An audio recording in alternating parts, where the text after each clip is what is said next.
Hi, and welcome back to the Gotham TV podcast, 0 Year, episode 2. This is the unofficial prequel podcast to the upcoming TV show Gotham from Fox TV. Here's where we'll talk about all aspects of Gotham and the connected DC universe. I'm Derek, one of your hosts. And hi, I'm John, your other host, and today we're going to explore in the Gotham TV show the casting announcements.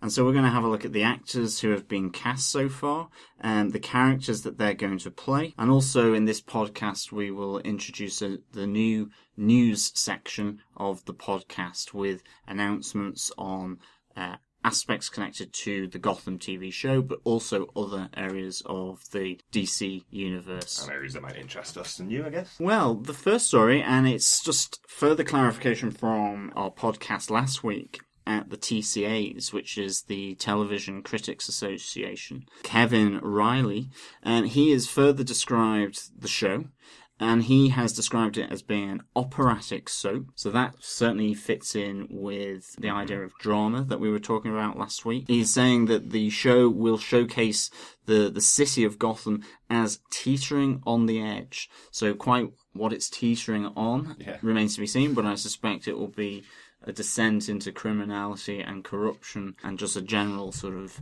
you wouldn't walk alone down an alleyway at night on your own.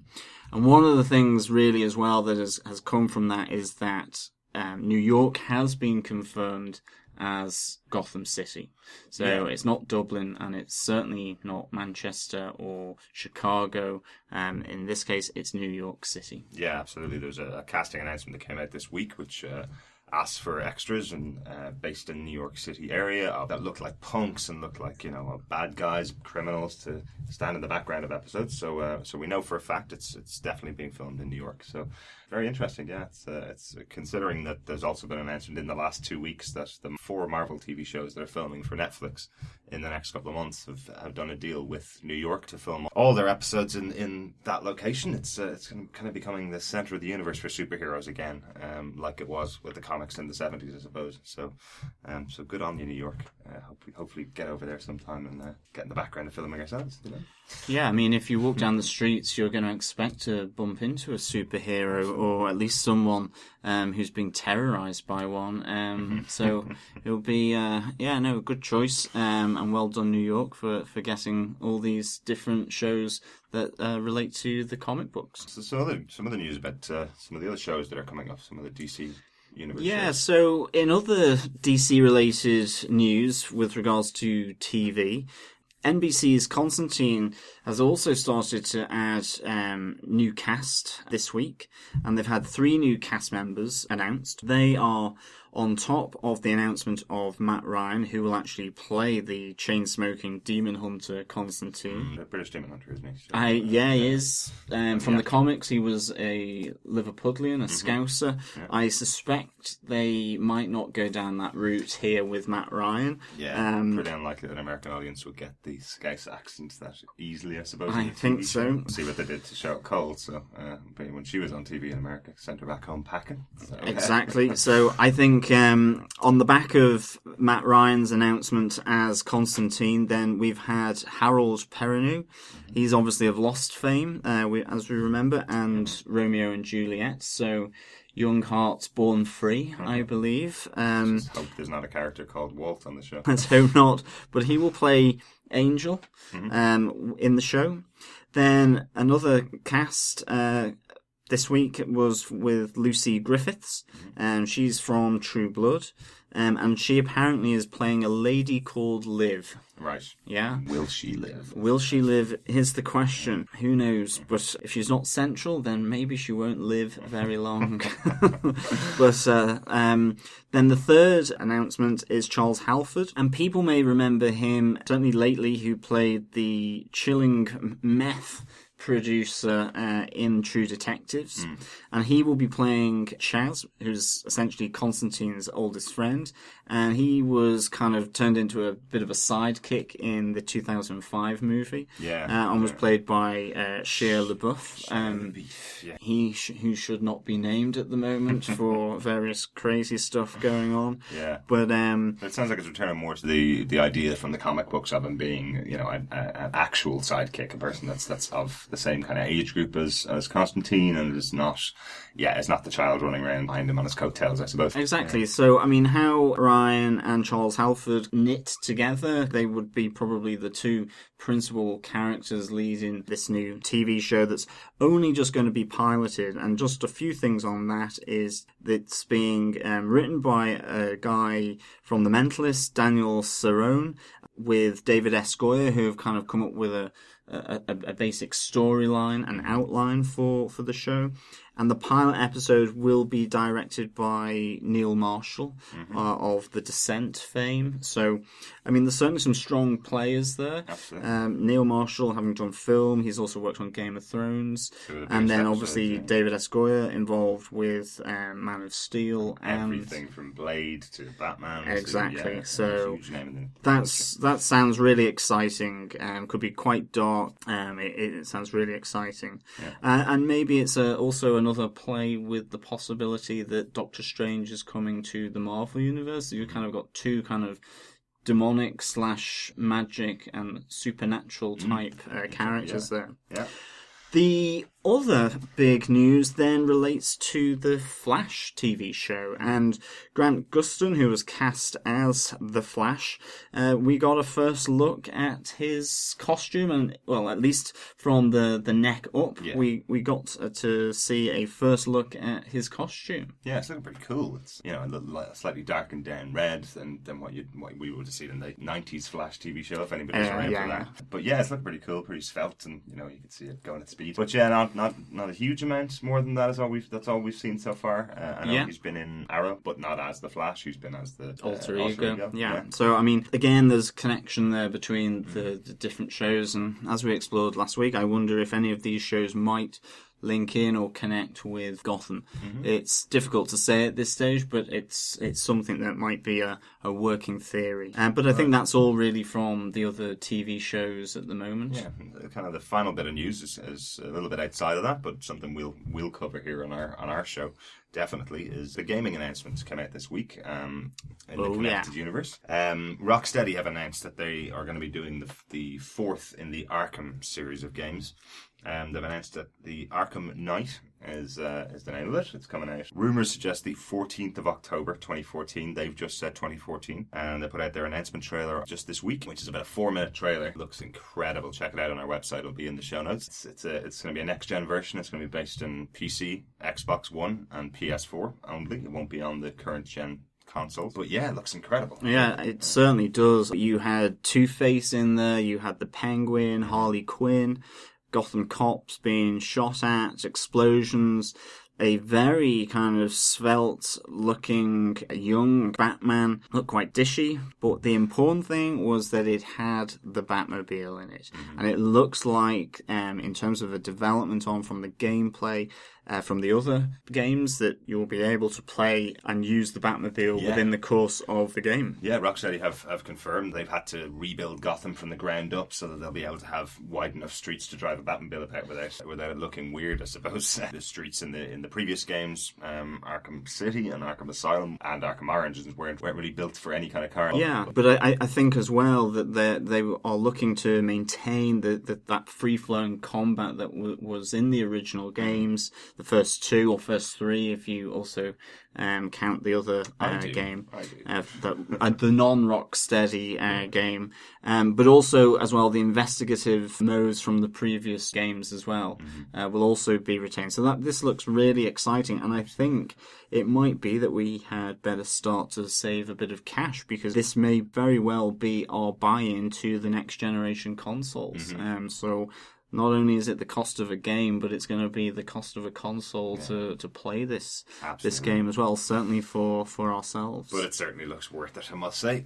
They have just one other piece of the announcement that Rocksteady said. This is, they've called this the fitting finale to the storyline. So this looks also to be the last of the Arkham games, which would be a bit of a shame, but I have a feeling that it will just be the end of the games named Arkham, not the end of the games from Rocksteady in the DC universe. So I'm interested to see what happens. Well, let's hope, because I mean they've done a really good job on these games. Absolutely. They've really captured how Gotham, through the Nolan films, but also from the comics, and moving to that darker place. If anybody can do a great Superman game after this, or a great Green Lantern game, or a great Green Arrow game, it's going to be Rocksteady. So maybe they'll do a Justice League game. And they raised the bar for sort of movie tie-in games. Absolutely. I mean, it wasn't a direct movie tie-in, but it was released at the same time, around the same time. It was kind of part of that canon. It fed it from the Nolan sort of verse with regards to Batman and Gotham City. Yeah. And they said that a movie tie-in game, in inverted commas, doesn't have to be hopeless. Well, exactly. Yeah, I remember it can have some real substance. Absolutely. I remember the reaction when it was originally announced, and everybody just thought it was going to be another game, and now they've set the bar so high for themselves that they've spent 3 years working on Arkham Knight to make it the best possible game on the next generation that they can make. Yeah. Well, I think that's all for the news section that we have to give to you this week, and so I think it's on to the meat of the show. The meat and two veg of the show, which is all about the casting announcements for the show Gotham. And it's really just to say at this stage there have been sort of two principal kind of phases of casting announcements. Very early February, you had the casting of Jim Gordon and also of Oswald Cobblepot, and that was followed very closely by a new character, Fish Mooney. Then we have, towards the start of March, we have the announcement that Bruce Wayne and Selina Kyle were also cast. Mm-hmm. On this, we probably should go to the first main casting announcement. Yeah, I think to make a bit of sense of it, there's been a lot of casting and a lot of characters that people may know and may not know. So what we're going to do is go through them, kind of in a bit more grouped order. So we'll go through the police and their connected characters first. Then we'll go through the characters we probably know best, and then we'll go on to the villains and some of their traits and some of their setups. So if we begin with the police, our main actor has been cast. Yeah, so we have Ben McKenzie cast as Detective James Gordon, or as we like to refer to him, Jim Gordon, or maybe as we get to know him even further through the course of this podcast and the show, we might just be able to call him Jimmy. All right. For me personally, I suppose maybe this is indicative of my age. I kind of know him principally from his work for the OC TV series as Ryan Atwood. I think that started around 2002, 2003. Yeah. That's where I know him, and that for me, that came out of just finishing university and then wanting some consumable TV to kind of watch and allow myself to sort of relax, really. So, and Dawson's Creek had kind of gone at that stage, so this was a kind of a replacement for myself. I do know that he has been in Southland, which was another relatively long-running TV episode. I think it was 2008 or 2009 to 2013. And the rumours are that it was moved off of its original network because it got too dark for cable TV, and he weathered the storm in that. It was moved on to TBS. It's got its fans, definitely critically acclaimed. He played a cop in that, and now he's going to play the lead police officer in Gotham. Exactly, and I think for Ben McKenzie, this is a lead role. It's a really iconic character within the Batman canon. It'll be interesting without having his Batman there to shine the spotlight up into the sky and request his help. It'll be interesting to see that dynamic from him. But I mean, this is a lead role. I mean, the show centers on that origin story of Jim Gordon and his rise through the ranks of the Gotham City PD. So I mean, this is a really important role for the show, and totally. And it's interesting. I mean, I know Southland was to do with law enforcement and the police. At least there's maybe something there where there's some experience within a police show or acting in relation to being a police officer.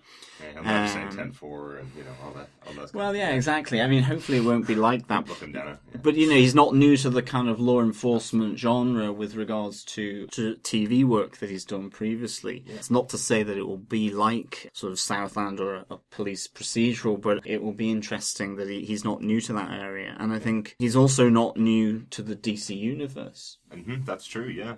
He has been in the DC universe before. He played the part of Bruce Wayne and Batman in Batman Year One, the animated movie, which we'll be covering for an upcoming episode, which is really interesting. It's if he really liked this. I think we saw a tweet from him there a couple of weeks ago, which we'll embed in our show notes. Yeah, that was kind of interesting. Just after the announcement, it was a couple of days after he was announced as Jim. He tweeted a picture, and it was a table covered in an array of comic books, single issue issue comics and also collected comic series and graphic novels. We kind of were looking at this picture and we're trying to make out which comics were there, and we kind of identified 4 of them. So I think we identified Gotham Central, definitely, 2 single issues of Gotham Central. 2 of the arcs, yeah. So that was, I think, by Ed Brubaker and Greg Uka. I think we also then saw Batman Dark Victory. That's what we thought it was. And that was Jeff Loeb and Tim Sale. Collected works, there was Batman Year One, obviously the classic Frank Miller and David Mazzucchelli. You think you wouldn't have to read that again, knowing all the lines from his from his movie, maybe exactly. His memory's not that good. And then Batman Earth One, the Jeff Johns and Gary Frank comic as well. So how much these will be source material for the show, how much they will be, references for the writers in terms of expanding on aspects that look at the younger versions of characters or the origins of characters maybe, and also then maybe how Ben McKenzie is going to read these and look for the inspiration or how to shape his character. Yeah.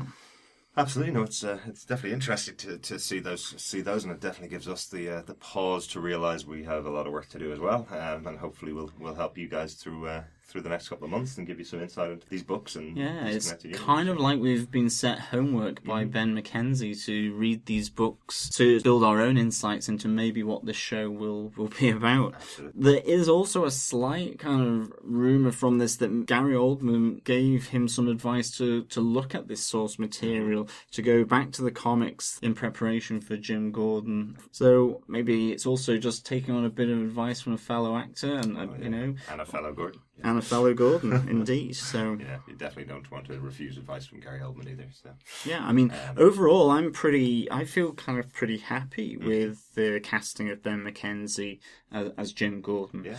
I think he, has a familiarity with the DC universe. He's obviously got experience in relatively long-running TV shows previously. He should be a good younger Jim Gordon, which is ultimately what he's going to play. This a younger version who's sort of a rookie detective coming into the force, and how he deals with those interactions within the force, within Gotham on the streets, investigating crime. Yeah, and it's something that we haven't seen before, as we've talked about. There's many different versions of Jim Gordon that we've seen. There's actually also another upcoming Jim Gordon that we don't know much about, which is Jeremy Irons in the new Batman Superman film that's coming up. So loads of different takes on him, loads of a lot older takes on him.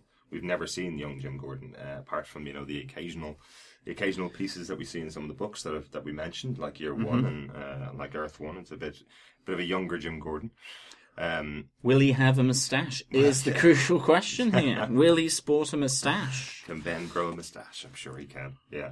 But yeah, no, it's really interesting. It's an interesting take. It's a wide open book for them. The writers can do whatever they want to kind of set this character up. But what we do know is that he is a rookie cop. He has worked in the police force. He's a young cop, but not necessarily first time in the police force. From some of the stories that we've read in the comic books, he has worked in previous departments in other cities, and he's moved to Gotham, so he isn't aware of all the intricacies of Gotham. And that kind of brings us to the casting of his partner. So there is someone that's going to give him the guidance in the ways of Gotham and how to deal with it, and that's Harvey Bullock, played by Donald Logue.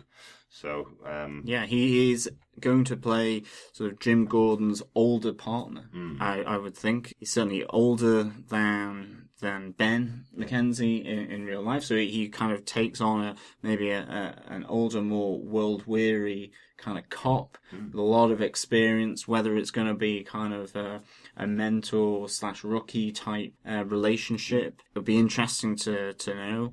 Will it be mentor and be a good cop, or is he a corrupt and a bad cop? And it'll be interesting to see that, because like Harvey in the comics he's not a bad guy generally. He's kind of turned around in a couple of stories where he's kind of the he's the savior of Jim and the team, but generally well known as kind of taking the backhander and turning a blind eye would be kind of his his moral standing in Gotham. You know, he's a grizzled older cop who's seen it all, but has started to take the law into his own hands. Or so we're kind in of the wrong saying way. he's corrupt to the extent that he kind of wants that easy life. He wants to just increase his take-home pay to an extent.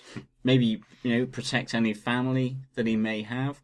That almost slightly passive kind of corruptness in a sense, rather than being a shade darker where it's corrupt and purposeful and deliberate corruptness to undermine the police, to make criminals go free, maybe even be a plant like in the guise of sort of The Departed and so on. Yeah. So it's possible. who knows what shade of corruption he may take in this show, but certainly from what we know from the films, it would be that, he's wanting an easy life. He's trying to get a step up with additional money. And it's interesting, like I suppose Donal Logue, we know he's been around for many, many years acting, so it was a bit part actor for many years, but then has been on some fairly big and well-known TV shows over the last couple of years. He's currently in Viking on the History Channel, which is their first drama. But he's also been on Sons of Anarchy. Yeah. So for a couple of years, and in fact, when researching the show, it actually turns out that Donal was the first person connected with the show. He was the first.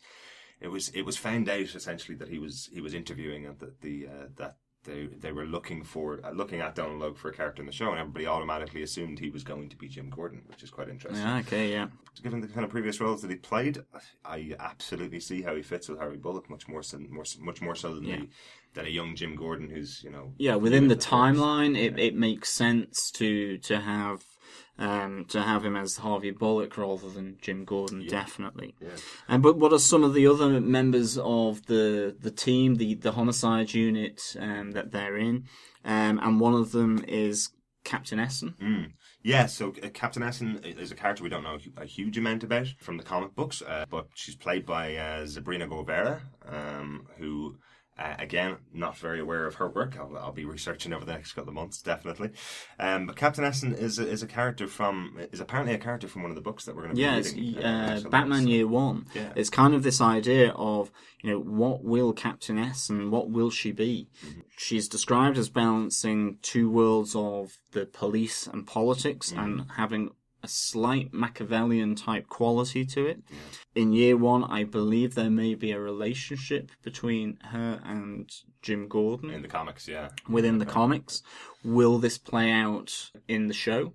It'll be interesting to see. Will there be that complexity to their relationship? Or will it be just simply, a captain and a detective and that hierarchical nature? But certainly for Captain Essen, she's going to be looking upwards in terms of the politics and around and below with regards to the police sort of complexities and politics within the department as well. So it's an interesting character, and it'll be interesting to see how Sabrina Guevara sort of deals with that. Yeah, absolutely, and what's also interesting about there being a relationship between her and Jim. What's I suppose more well known about Jim Gordon has always been his wife has been by his side and stuck by his side over many years, throughout thick and thin. And that character's also been cast, Barbara Keane, which will eventually become Barbara Gordon, or may eventually become Barbara Gordon. Yeah, Mrs. Gordon. Yeah, potentially, yes.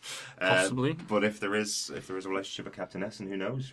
That may be a change from canon. Yeah. There may not be a Barbara Gordon. Barbara Keane will be being played by Erin Richards. Mm-hmm. She's Welsh, I think we think. Yeah, and she's definitely Welsh.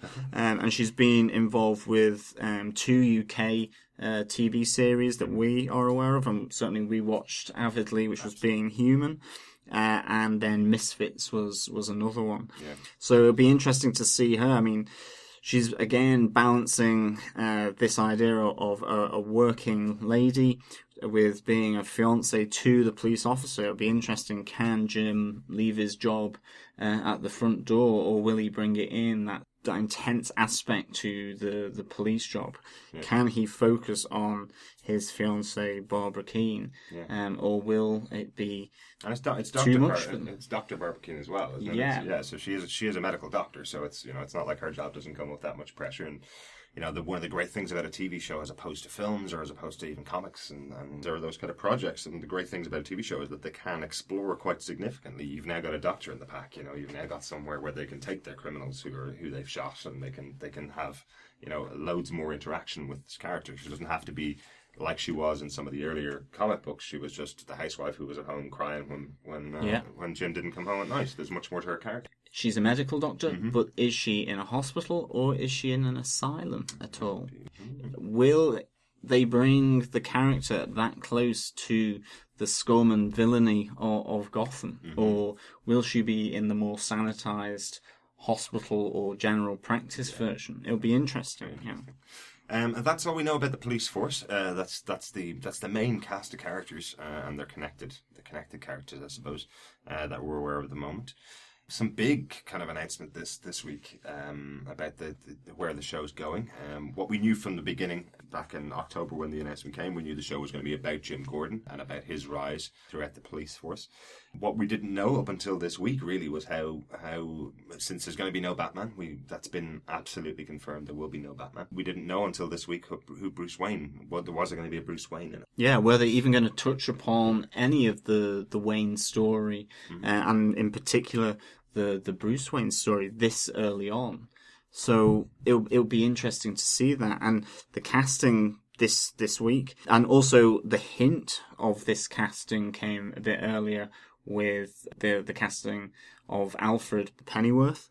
But this week we got the casting of a young Bruce Wayne in the form of David Mazouz, who is best known for his work with Kiefer Sutherland on the Fox television series Touch.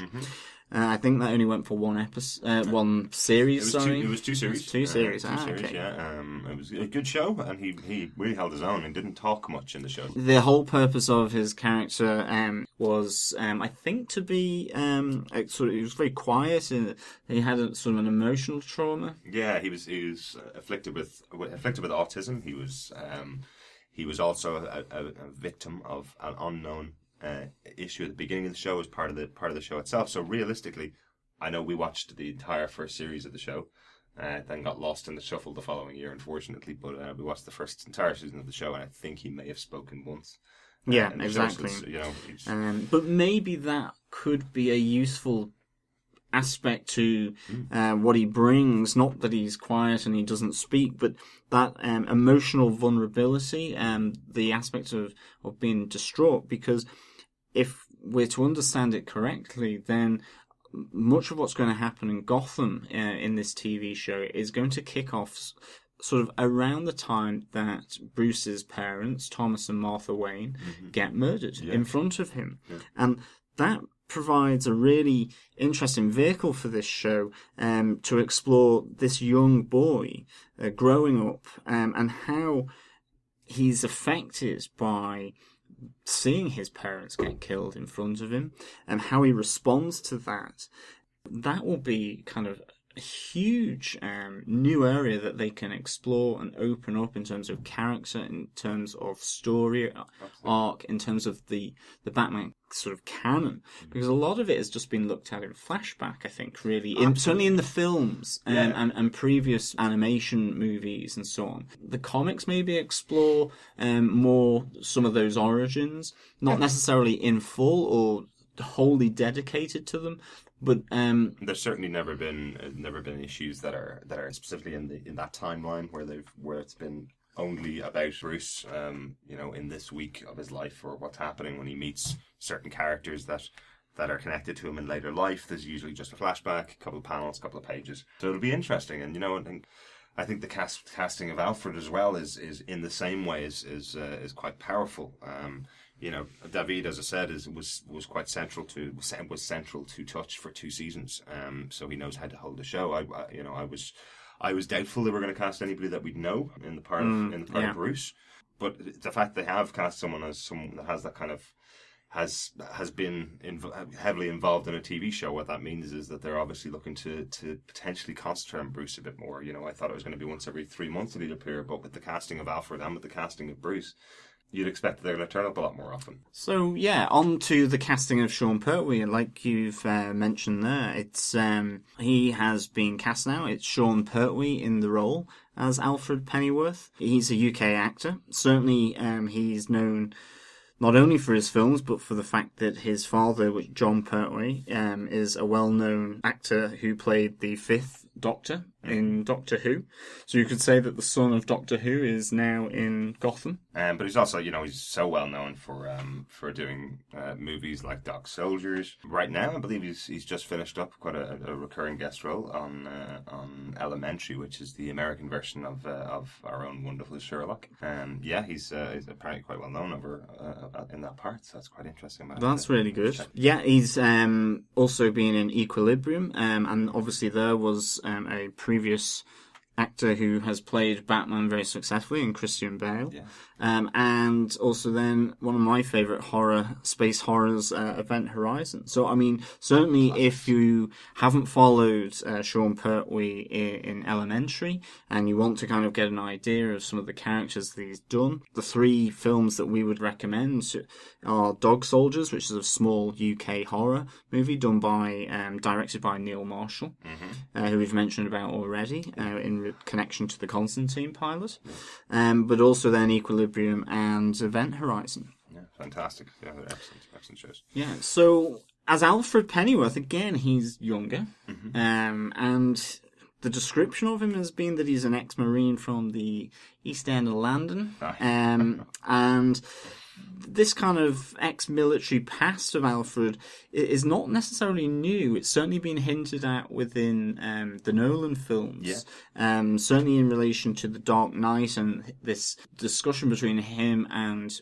Bruce Wayne about going after that ruby, that jewel thief in Burma in the jungle. Yeah. So this idea that he does have a military past and military training is something that has been hinted at and has been there in the background to the previous Batman films and animations and comics as well. Yeah. And maybe this will come more to the fore as a younger version of the character. Yeah, absolutely. And I think it's a really interesting decision to do it this way.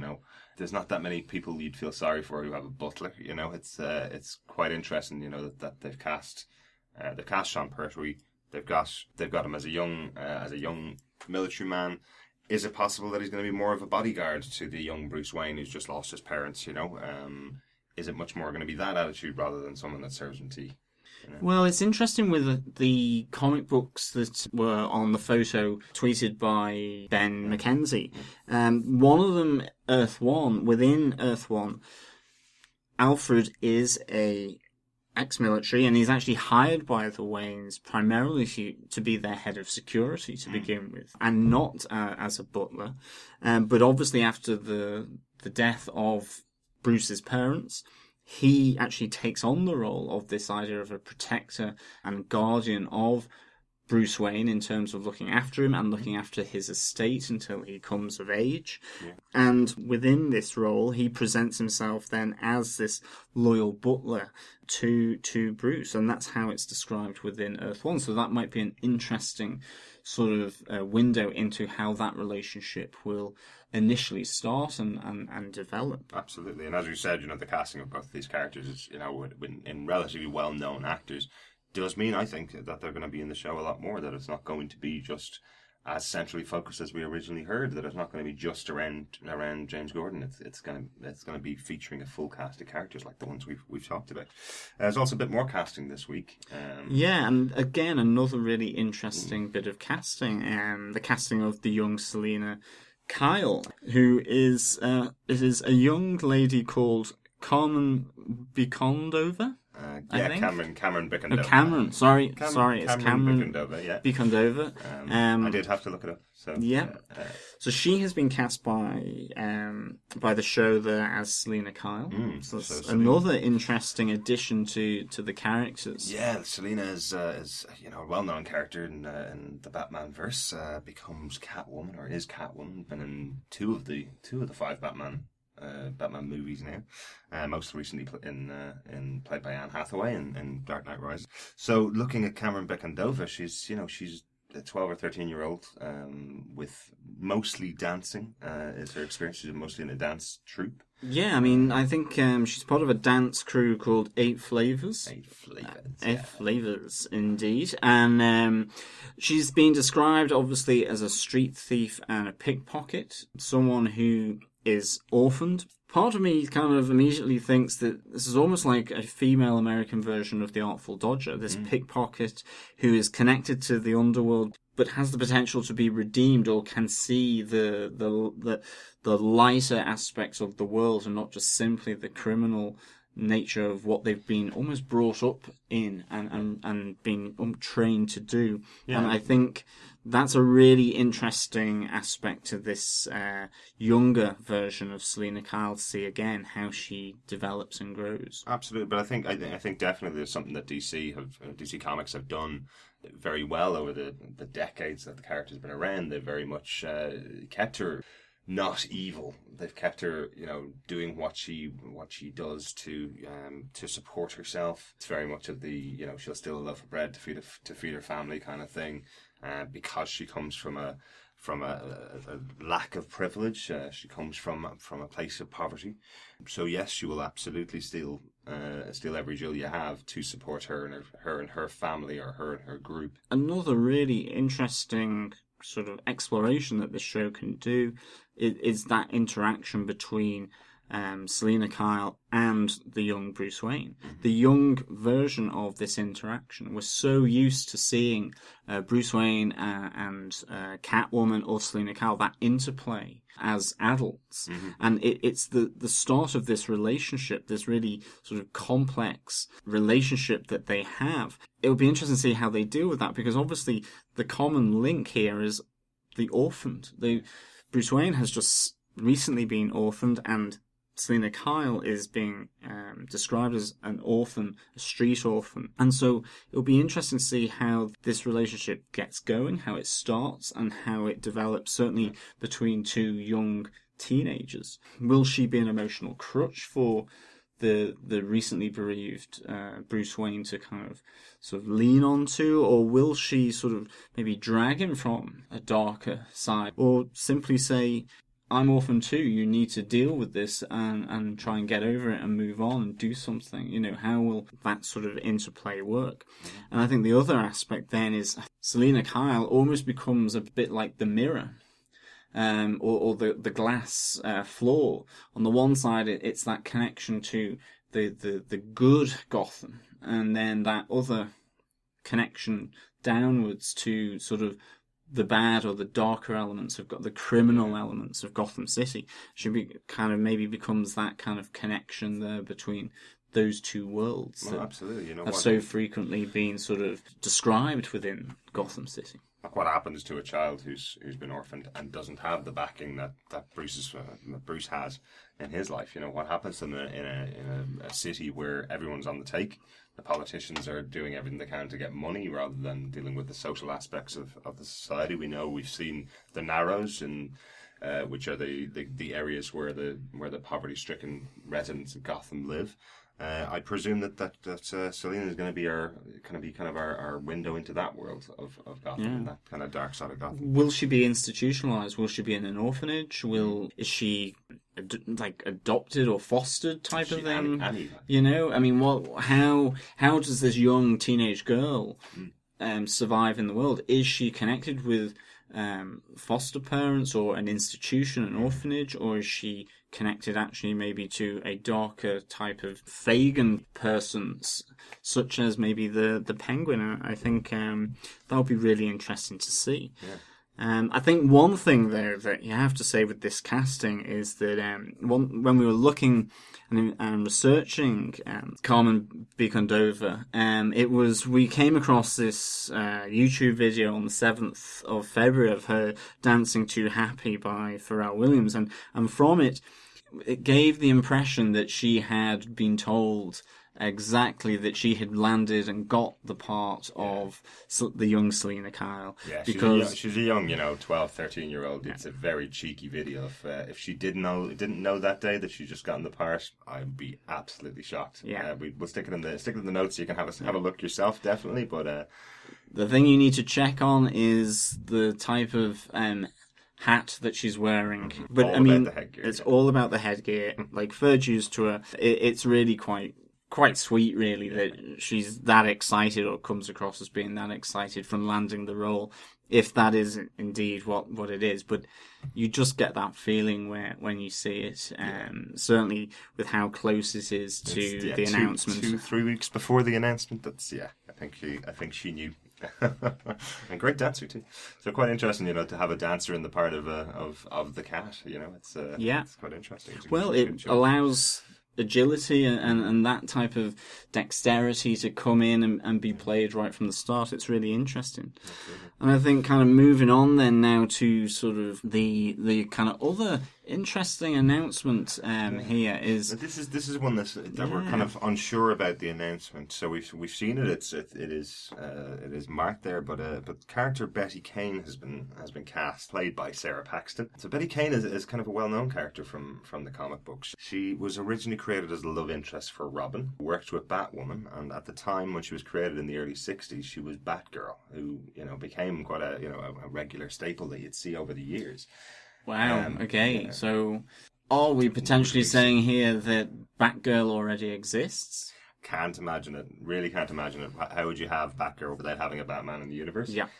Otherwise, you completely mess with the idea that of Bruce Wayne growing up to become this thing that strikes fears into the hearts. What did he do? Wake up and go, I like what that girl's wearing, I'm going to put it on and do a much stronger version of it as a bloke, Yeah, I think it's almost impossible that they're going to be running with a Batgirl type character in this show. It would really interfere, I think, with the whole Batman canon. Yeah. I think that maybe, I believe that she was also another character earlier on, which I think you have. Yeah, a bit later, about 25, 30 years after the character was originally created as Robin's love interest, she went out and got herself to an Olympic acrobat and gymnastics level, which you can just do in comic books. Wow. And called herself Flame Bird. That was her new character. Completely rebranded herself because obviously after 30 years, Robin wasn't paying any attention to her. So she had to rebrand herself as Flame Bird, which I think is pretty cool. So if they are going to turn Betty Kane into a gymnast, or an acrobatic character in the show, and they're gonna turn her into I suppose a costumed hero, it's absolutely much more likely that it's going to be Flame Bird rather than Batgirl, I think. Yeah, I think so. I think it would make no sense to bring in a Batgirl, and I think the idea that maybe another character such as then Flame Bird would be much more appealing. Maybe they'll even drop the Olympic gymnast element to it as well. The Olympics are really popular though. But why not? It's aspirational. I mean, yeah, I'd love to go away and become an Olympic gymnast. It would be. Nice. I wonder if they'll avoid using these kind of names for the characters. I'd be pretty doubtful again that Flame Bird. I do love the name, but I'd pretty doubtful that would also be a name they'd use in the show. But they may use the kind of costume or the central backstory for it. Definitely. Yeah, I suppose so. That's kind of the most recent casting that we've heard. Yeah. There's been another kind of section of the show that's also been cast, which is all kind of rounding out the show. Some of the villains have been cast. Yeah, it's the villain, it's the villainy, and the villains that have been cast to sort of inhabit those roles. And I suppose the big name really here is Jada Pinkett Smith, mother to Jaden.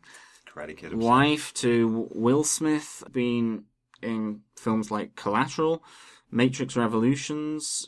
She's voiced Gloria in Madagascar. And here, we have her cast now as playing a new character created specifically for the show, and that character is called Fish Mooney.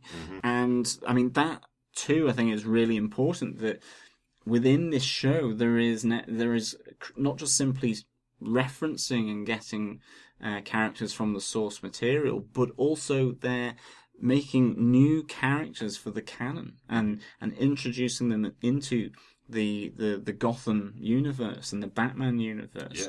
And that's really interesting, and it's hats off and fair dues, really, I think, to DC to allow that to happen, because I think it allows a more creative aspect to the show. Absolutely. That fills and inputs into the DC comics. Yeah, as we mentioned before, it's not just this is a new show. It's that this is a show about a subject that's never really been focused on before. There were the Gotham Central comics, which again we'll most likely cover in a future episode. But this has not been covered in this way. We've never gone back and seen how Jim Gordon grew up. We've never gone back and seen how Bruce Wayne grew up, and we've never gone to see how our cast of villains came to be. You know, it's another one of the central aspects that they've spoken about, is how some of the bad guys that we know are going to start out as young and get into those situations that turn them into the bad guys that we know in future episodes. Exactly, and I mean, the things we can confirm about this new creation and character is that, firstly, she is a villain. And as any good villain should be, she is a sadistic villain and a sadistic gangster, a mob boss. She's supposedly, she's been described then as street smart, and she can read people's characters and, in a sense, almost know other people better than they may know themselves and what their intentions are. And that her sort of empire is centered on this nightclub, and as a front, she's the owner of the nightclub. And one of the questions I kind of start to think is this the Iceberg Lounge? Or, you know, is the name of it going to be the precursor to the Iceberg Lounge? That's really interesting, because she is also Cobblepot's boss as well. Yeah, so the Iceberg Lounge, obviously being in the comic books, being the kind of home base of the Penguin. Yeah, and they've cast Oswald Cobblepot, who you might know better as the Penguin from the comic books and from the movies, and from the games. Which is interesting, you know. It's Robin Lord Taylor has been cast as Oswald Cobblepot, who's a young 20s, 23, 24, I think. He is sort of low level. He's not reached what we kind of know about him from sort of movies and animations. He's relatively low level. He's the sort of go-to kind of psychopath, I suppose, maybe. He's not even Fish Mooney's second in command. I mean, just to say that has been cast as well.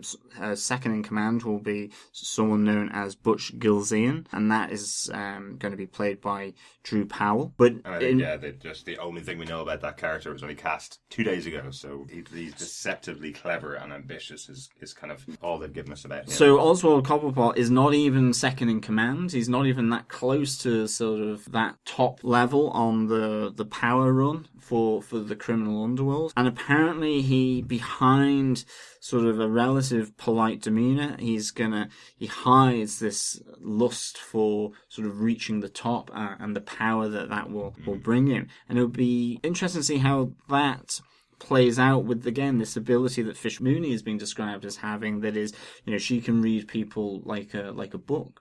You know, can he hide it from her? Does that create a tension between him as Cobblepot and then his boss, Fish Mooney? That will be interesting. You know, will Fish Mooney ultimately, will the story go that she is supplanted by him? Is this the person he supplants to become, you know, a crime lord, a crime boss within Gotham? Because as I say, you know, penguins do eat fish, so you know. Exactly. So one of the interesting things is that not only do they eat fish, but there is this gangster element to it as well. You know, which again is drawing heavily from what Nolan brought to a huge amount of people with the Falcones. Yeah. And how Cobblepot's, and also as he becomes the Penguin, how his character within the DC universe has changed. I think, as you were saying, from being sort of a flamboyant type criminal to more of a criminal boss with a group of people at his beck and call and criminals for hire. Yeah. Yeah, no, it's very interesting, and that's that the other side of the coin is, I suppose, in the Gotham universe, seeing how the villains all interplay together. And now that again we have 3 quite central pieces of casting there for the criminals. And it's quite interesting that we have this much already. I believe filming is going to hopefully start in March. Certainly, there will be more casting news being announced. Maybe some more key players or reoccurring players. I mean, certainly with the criminals, you could start to look at a whole host of different types of the villainy and that we know so well from Gotham and for which Gotham is almost infamous for. You could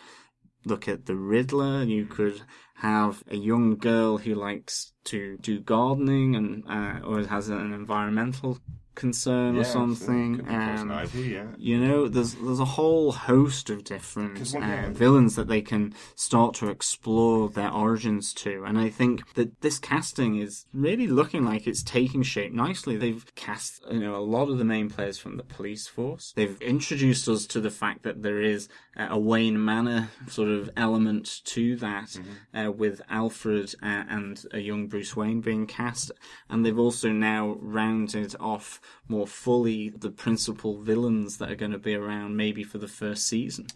Or at least initially within the season. Maybe they'll expand even further. Who knows? There's very much one of the major points that comes out in the Batman universe is that once Batman donned the cape and cowl is when some of the villains started to do the same thing. So he escalated the violence. It doesn't mean those villains weren't around before Batman was around. You absolutely could have an Edward Nygma, as you said, being the Riddler before putting on the tights and hat and setting all the riddles for them, that he could absolutely have existed. So it's interesting to see what way they're going to play it. Yeah, I mean, and I think there's a lot within those different groupings as well, and a lot between those different groupings to bring about some early intrigue and sort of the character development and how the tone of the show will go as the episodes are released. You have this unclear relationship maybe with Captain Essent. You have the fiancée in Barbara Keane and Jim Gordon. You have his partner. There's a load of sort of relationships and interactions, as well as police looking and investigating crimes maybe being done by Fish Mooney, and also investigating maybe the Wayne's death and murder, and that interaction then with Alfred and the young Bruce Wayne. Now we've got a kick-ass Alfred as well. It's awesome. Yeah, so there's a huge amount of stuff that is now taking place and starting to take shape within this show. And for me, I think that it looks really quite exciting how this can progress when it's released this autumn. And hopefully we'll have a release date for Europe pretty soon. Yeah, absolutely. On that note, I think we've come to the end of our second podcast. We hope you've enjoyed hearing some of the casting announcements that have been made early this year and to date, and we'll bring any other casting announcements that we hear within the news section of our up-and-coming podcasts as they're released. Absolutely. I'm delighted to discuss it with you guys, and I hope you've enjoyed hearing our thoughts about the cast and our thoughts about what that could potentially mean for the characters and for the show themselves. But as always, I'd love to hear from you. I'd love to hear your feedback on some of the cast. Is there someone else that you thought would make a better Selena Kyle? Is there somebody else that you thought would make a better bad guy, a better villain, somebody else that you think should be brought into the show? Let us know. You can email us at gothamtvpodcast@gmail.com. Yeah, and you can also connect with us on Facebook, Google+, Twitter as well. Yeah, just search Gotham TV Podcast. Yeah. And you can also leave us a message on Skype if you search Gotham TV Podcast there. It's pretty easy to find us anywhere. Just use those 3 little words. Yeah, and of course you can always leave comments on any of the posts on our website, which is gothamtvpodcast.com. So we hope you join us for our third installment of our podcast prequels leading up to the release of this show. As Derek said earlier, we'll be hoping to look at year 1 and and maybe how that will influence this show. But I think for now, we would like to say thank you for listening, and goodbye. Thank you very much. Thank you. Bye.